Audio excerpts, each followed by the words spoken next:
Good morning, good afternoon, and good evening. And this week on the Quarterdeck, we continue our journey with the reading of our book with the 1st Marine Division in Iraq of 2003, No Greater Friend, No Worst Enemy. And we discuss how Task Force Ripper is cleaning house at the Shatt al-Bazrah and what they actually went through in order for them to become more successful in the mission that they had ahead of them. In our hero highlights, we're going to take a look at the story and the heroism of Private Joseph William Osborne, United States Marine Corps. Drop and give me 25. I'm the gunny. It's time for the gunny. The Quarterdeck. Lights, get online right now. You got 10, 9, 8, 7, 6, 5, 4, 3, 2, 1, 0. Hello, my bunch of knuckle-dragging, beer-drinking, hard-charging devil dogs. You're listening to The Quarterdeck. I am your host, Miguel, the Gunny Signs. Get off the bus! I do solemnly swear. That I will support and defend The Constitution of the United States. against all enemies, foreign and domestic.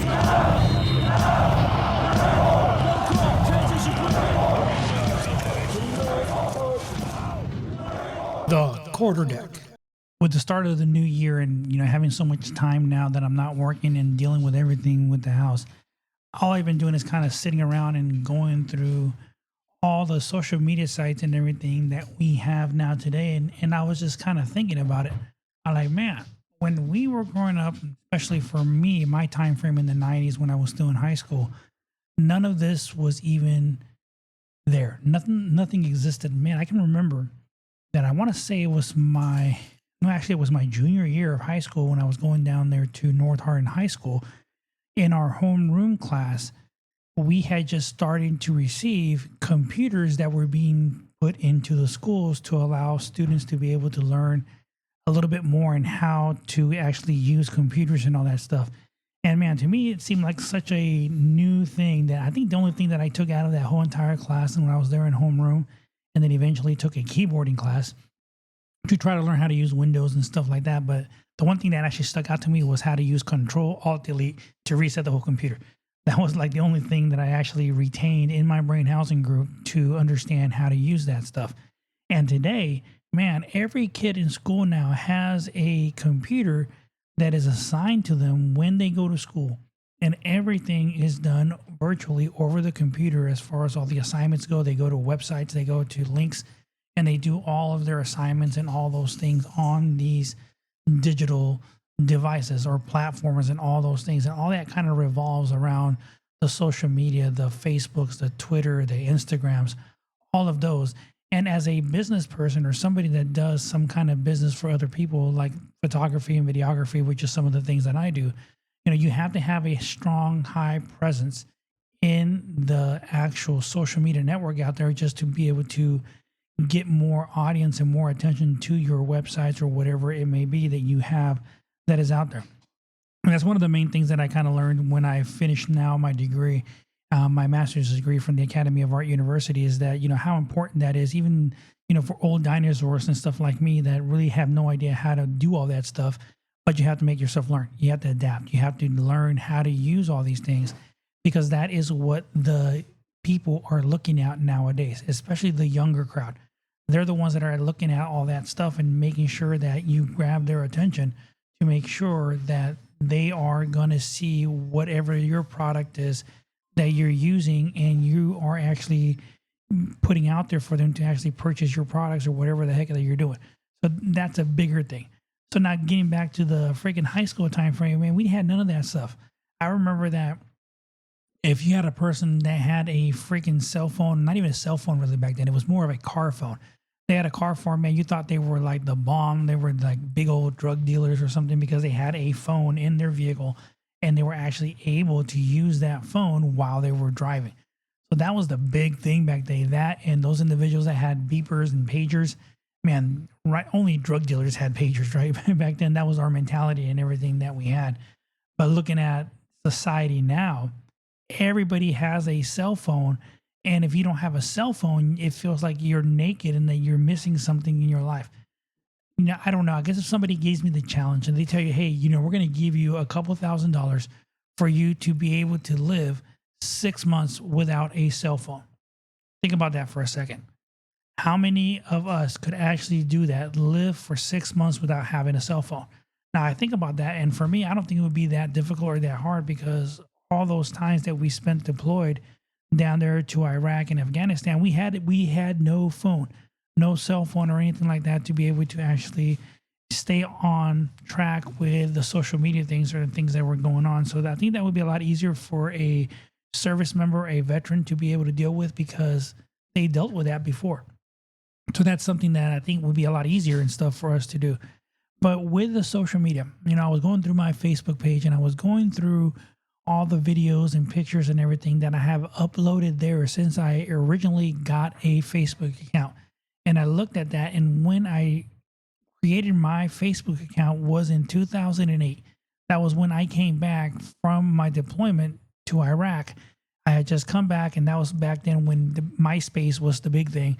And MySpace was kind of fading away a little bit because Facebook was there now, and Facebook was the new big thing. And so everybody happened to want to have an actual Facebook account. But I went through there and looked at all the pictures from when I first originally started the account there with Facebook. And I got a lot of memories that are on there. And those of you that, I think everybody now has Facebook, so I can't even say that those of you that don't have it, but everybody goes through their Facebook page and you get memories and things like that that pop up for you. Well, I was going through there and I realized that I had a lot of videos from back then when I had originally started that. And I but I found some of the videos that I have from when I was deployed down there to Iraq. And also I was able to see a video that I had made from all the pictures and everything else that we had when we were down there and we were deployed. And back then, I really didn't understand exactly how or what it actually takes in order for you to be able to edit a video and to actually be able to tell a story with that video and stuff. I mean, I did my best and everything else that I had. And if you guys remember, you had the Movie Maker in Windows and the computers that come with the computer that you can use to make slideshows and stuff like that. But man, I look at some of the videos that I make now that I fully understand how to do the edit and how to make sound a high priority in the videos that I make, it's a huge freaking difference. And that's one of the things that I think that I miss most about being in the Marine Corps is the fact that you got the opportunity to travel and to go out and see all kinds of different parts of the world. Now, me, a typical Marine, young Marine at that, whenever we deployments, the only thing that we cared about was going to port, going to the bars, getting drunk, and coming back onto the ship. That was our priority. How I wish that I can go back in time and tell myself that, hey, bring a camera, be able to take pictures of all those places and all those things that you've been to, because it's going to be something that you're going to want to look back at when you get older. So that's one of the main things that I think that I wish I would have did back then, because you have so much things that you're going to be able to use and show to your family so they can see the places that you have been to, the things that you have seen. And I think the most, impressive thing that you could say that where I've been to is that when we actually went down to Jordan doing some of the training that we did when we were on our Westpac back in 1999, we headed down out there to Jordan to do a training for a month. But we also came back and we were able to have a week of liberty once we were done with all of our training. And so we were able to take tours and everything. And one of the main tours that I took was to take the tour to head out there to the lost city of Petra. Now, I've never been there. I've seen pictures and everything. The main thing that I had in my mind was that, okay, I remember that I watched Indiana Jones, and that was the actual place that they went to where the father was dying and he had to find the cup of eternal life and so forth and everything. So my mentality was that, hey, it's going to be exactly like that. And so walking through there, kind of picture this. You're walking through almost like a cave, but it's not fully enclosed. You walk through that little valley where they rode the horses through, and you can see the sky, and you go through there, and it's amazing because as soon as you walk in there, it's like you get this feeling walking through that area because you got rocks to both sides of you, and it opens up, and there in the rocks, you see the building, the art on the building of the lost city of Petra. Now, to me, I figured that, okay, I'm going to go in there and I'm going to see some of the rooms and everything else that they had in the movie and all that. But no, that's not the case. You go in there and it's just kind of dug out just a little bit. It's not even a door or nothing. You go in there, but the main beauty of that place is actually seeing what they did in the rocks, the artwork, and how long that must have freaking taken for them to be able to do that stuff. But it's those things like that that, you know, that you want to have memories of, and you would like to have pictures and things like that. Now, I did find a picture that I took way back in the day with those disposable little film cameras that you used to buy at the store all the time, that I was able to see some of the pictures of me when I was down there in Petra, that we were able to get a picture or two. Now, I was able to save, I think, 1 or 2 of them, you know, because after the fire that we had in the house, man, we lost a lot of pictures. We lost a lot of stuff that we had there for a long time. So I'm just glad that a couple of those things were able to survive. And I know that my wife was able to take some of her pictures and she was able to keep. And some of the mementos that we did have that we were able to keep that really didn't smell too much like smoke, or they weren't damaged by all the water that was actually put in there by the fire department. But so it is important. So I guess the point that I'm making is that it's very important for you to keep your memories with you wherever you go. You know, the older you get in life, the more you're going to want to be able to tell the stories of the things that you did. And especially us in the military, we get to travel a lot and we get to go everywhere for free. And, you know, take those ships, take the planes, whatever, and be able to enjoy those things out there that we're ever going to be share with our families. And just want to make sure that we have the videos, the photos. And today with social media, that makes it so much easier to you to be able to save all these things. And take a look at your Facebook page. Check out the memories that pops up there every once in a while. You'll be surprised. I've been looking at those things. It backs up 10 years today, the things that I was doing back in 10 years. And oh my goodness, some of the things that I see my son when he was maybe 1 year old, the things that he was doing. Wife and I, when we first met each other down there in Oklahoma, going through the mountains at the reserve down there in Oklahoma and Lawton. Some of the things that you can remember, all that. So always take a look at that. Take advantage of that and enjoy everything that we have nowadays, because things are so much different than we had back in the day. Are you looking for a photographer who can capture the most important moments in your life? Look no further than Miguel Saenz Photography.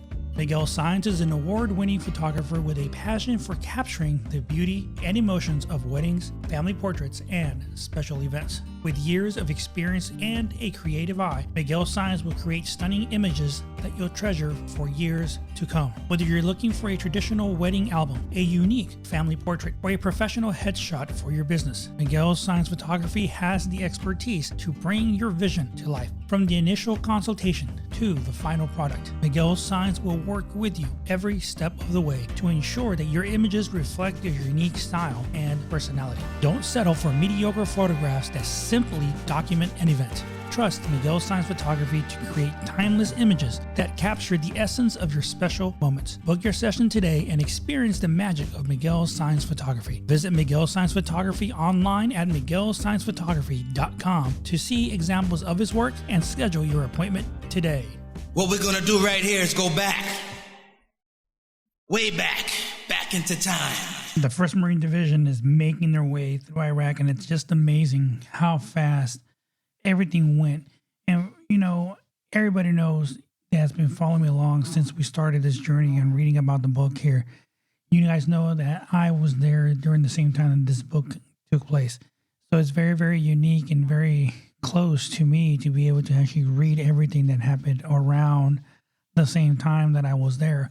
And, you know, speaking to a lot of other Marines that were actually there, they can recall the things that they're talking about and the things what we were experiencing when we were there in country, because this is something that all of us, everything was new to everybody. Nobody had gone through this kind of situation or any kind of a combat environment before. So this was new to everybody.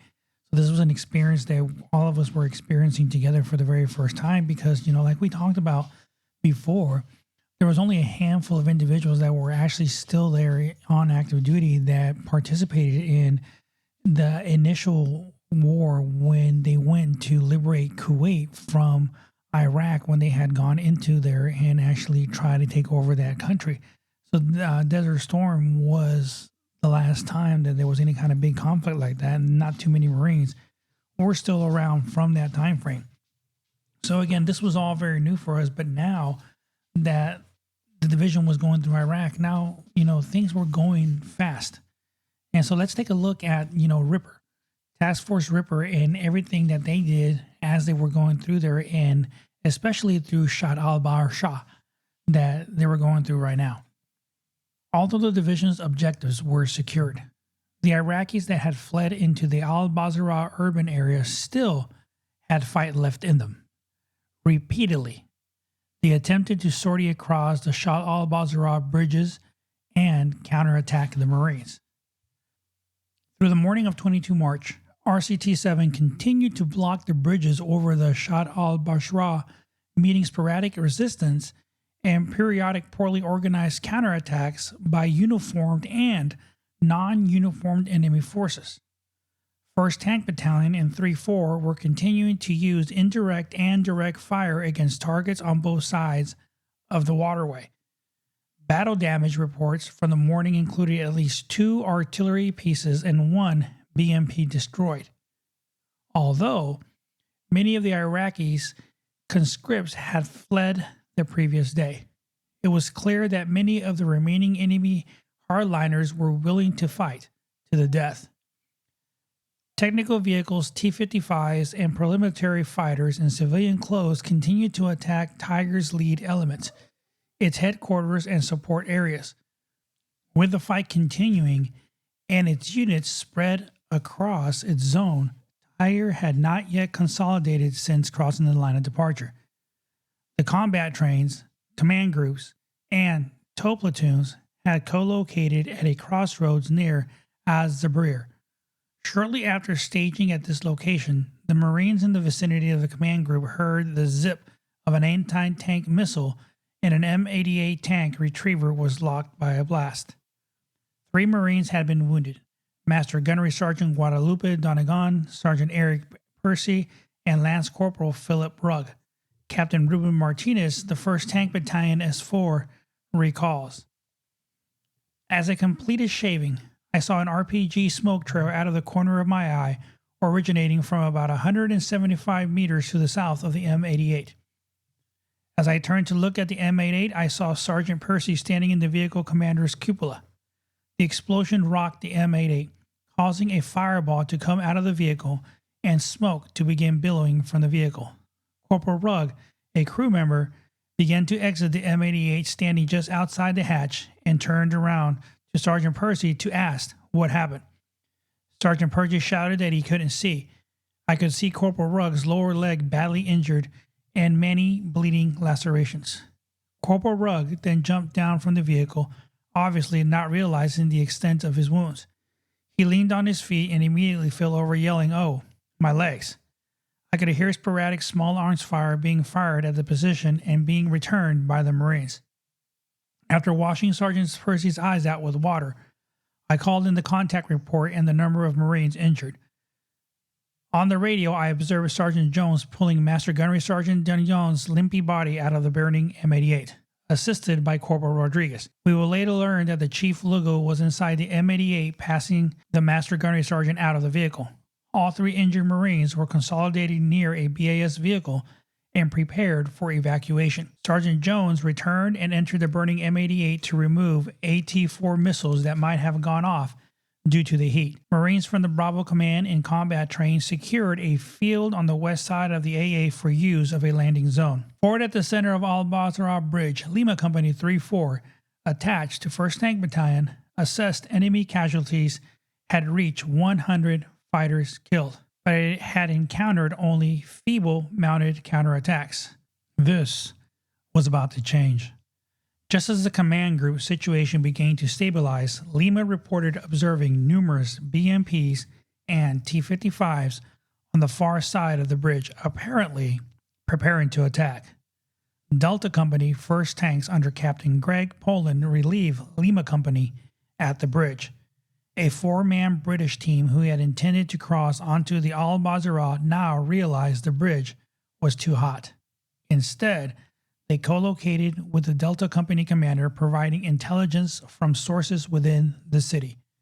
Delta's company, Red Platoon, was maintaining the blocking position awaiting the Iraqi attack, which soon came.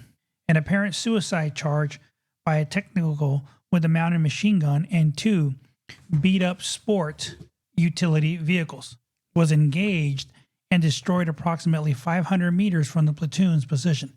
The Red Platoon commander, Lieutenant Vincent Hogans, recalls, "Any illusions of keeping friendlies clear of the tank main gun surface danger zones during this war quickly evaporated as the enemy was mixed in throughout the battalion's elements. The Marines of the command group, combat trains, and tow platoon immediately engaged the enemy and cleared buildings in the area with tank main gunfire. Captain Martinez and Major Keith completed a coordination for their air CASEVAC for the injured crew of the M88, and the choppers were on deck within minutes of being called. We were about half an hour into the blocking mission, and it had calmed down considerably. We first observed 3 vehicles when they stopped about 1,500 meters to our front. The lead vehicle was clearly an MG-mounted technical. As we went to Redcon 1, we observed 10 to 12 armored personnel on the technical. The gunner put on a ski mask. Suddenly, we're hauling ass towards our position. Red 2 shouted, "RPG! RPG!" Seeing one passenger lift an RPG out of the vehicle bed. We engaged with Cokes and a .50 caliber machine gun. In a minute or so, 2 vehicles were burning, with one remaining on the road. No one was moving. A couple of minutes later, people started picking up weapons scattered from the technical. We continued to engage. The whole engagement lasted maybe 10 minutes. After the fight, some of the gunners were able to observe through their power sides TV slopely taped on the side of the SUVs. I decided to inform the S2 about this potentially useful enemy vehicle marking. It didn't even occur to any of us that journalists would try to participate in an Iraqi suicide charge. Upon completion of the engagement, it was ascertained that 2 trail SUVs were in fact foreign journalists from the UK who had participated in a charge against the US blocking position. Whether this participation was voluntary in pursuit of a good story or against their will at gunpoint was never determined. Their resulting death was an unfortunate accident of war. Journalists intermingled with the enemy's combatant were not identified as non-combatants until after the enemy attack had been repulsed.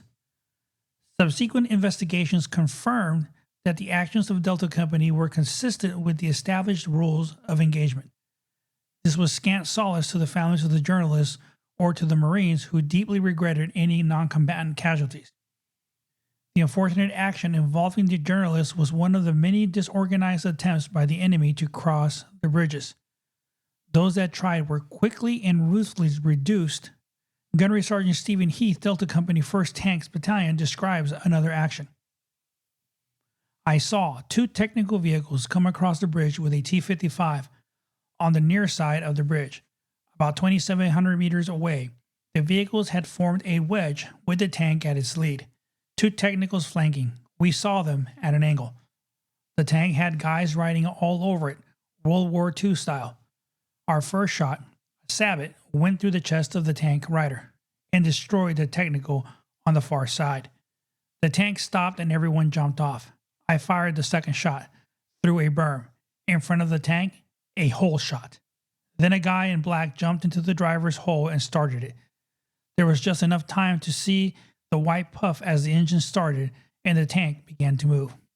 Red 3 put a shot square into the turret, causing immediate secondaries, good section gunnery.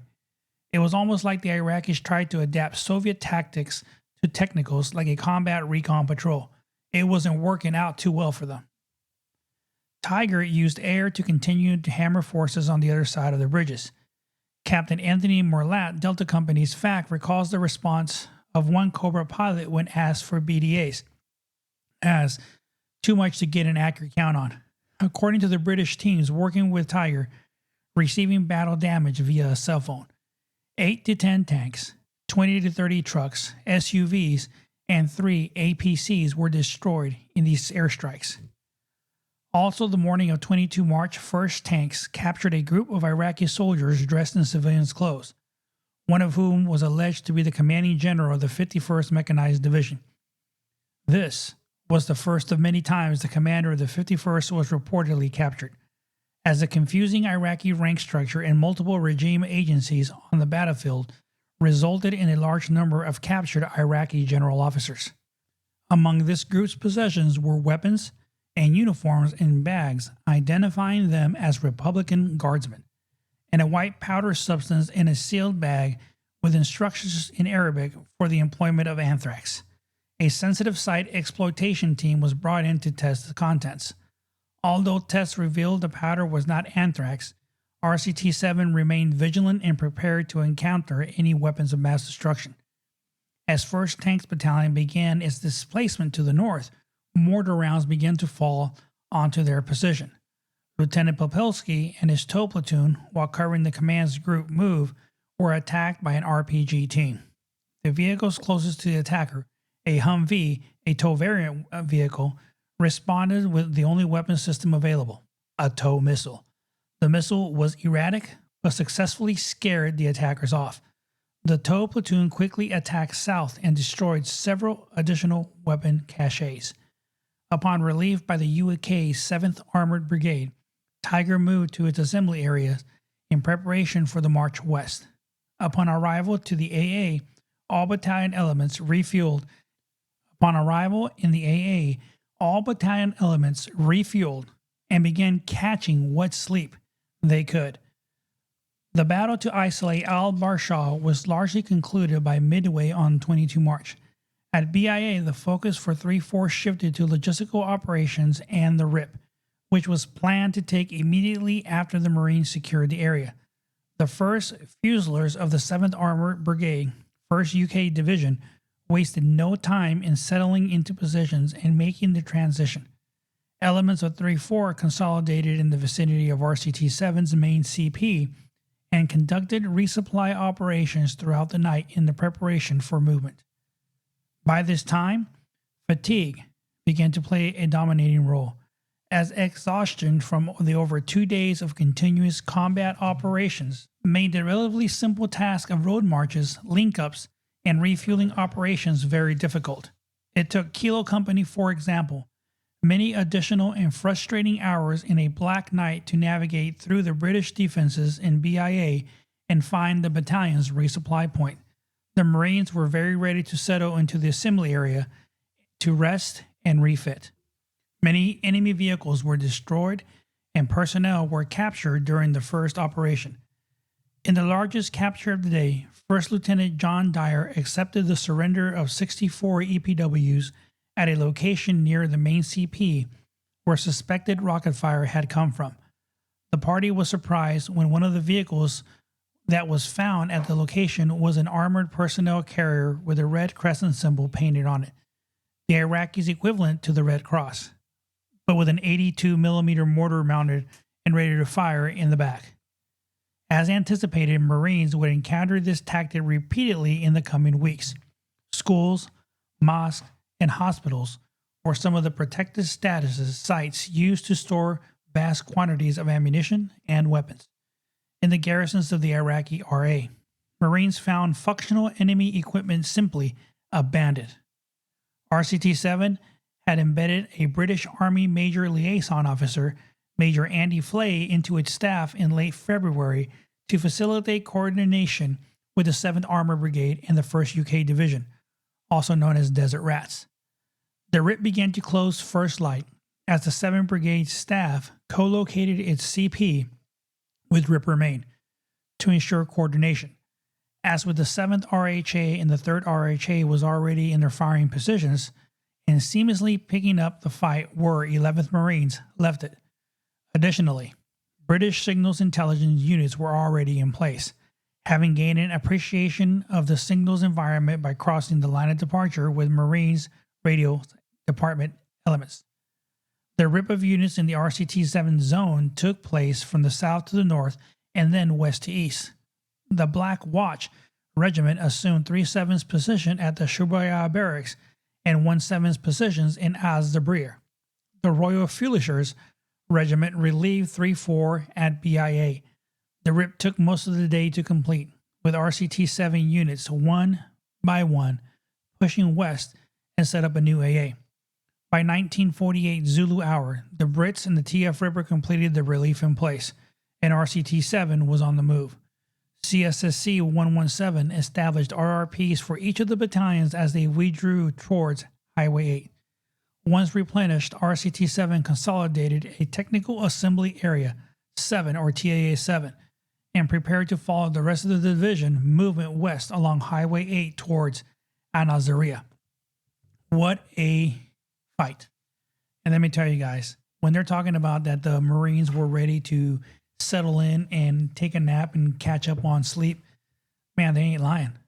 Those few days from the initial attack when we crossed the border and headed into the actual main fight that we were seeing ourselves into, we had no sleep. So imagine yourself not sleeping for 2, almost 3 days of a lack of sleep, maybe catching 5 minutes here, 5 minutes there.